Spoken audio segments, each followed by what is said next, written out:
Can I keep my car and home if I file for bankruptcy?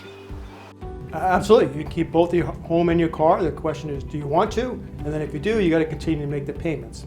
So what would happen in the case of a Chapter 7, if it's a financed car and you want to keep it, we'd enter into what they call a reaffirmation agreement, which means that you make a new promise to continue making payments on the car, and the creditor will allow you to keep the car and be required to continue to accept those payments. If it's a lease, it'd be a lease assumption, but same thing. You make an agreement to continue to make payments, and they make an agreement to let you keep the car.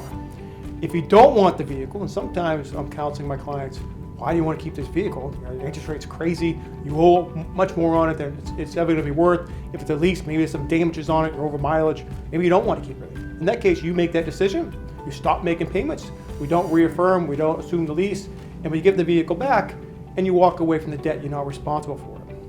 It's very similar in a Chapter 13 case. If you want to keep the vehicle, you can. You got to continue making payments on it, and the creditor will be bound by that. They'll be required to let you keep it. Even if you're behind on payments, the beauty of a Chapter 13 is you have that plan of reorganization where you can get caught up with past due payments, and you'll be able to keep the vehicle. When it comes to your house, of course, that's most people's most valuable asset. If you want to keep the house, you can. In a Chapter 7 case, you're going to continue to make payments. And if you're behind, Chapter 7 is probably not the right place for you because you don't have the opportunity to get caught up with past due mortgage payments through a Chapter 7 case.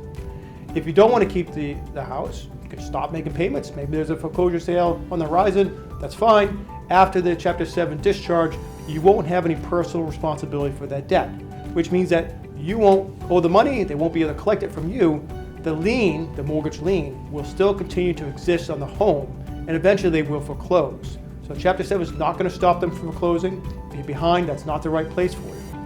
If you want to keep the house and you are behind on it, probably Chapter 13 is where you want to be, sometimes it's Chapter 11. But quite often for individuals, it's Chapter 13. In fact, it's probably the predominant reason why we file Chapter 13 bankruptcies, is to give people the opportunity to get caught up with past due mortgage payments. Even those people that have a foreclosure sale scheduled the next day, we could file a Chapter 13, stop that foreclosure sale, and give them an opportunity to get caught up with past due mortgage payments. We can do that over a 5-year period of time. We can do that through a loan modification. We can do that through consent with the lender.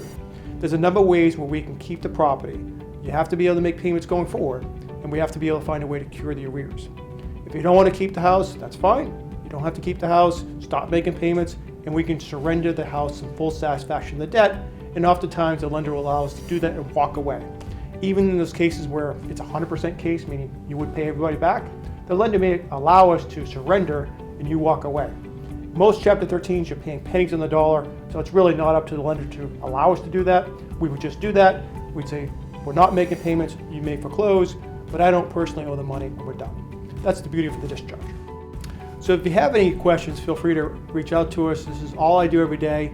I love to hear from people. I love to be able to provide assistance and give people some relief and give them some peace of mind.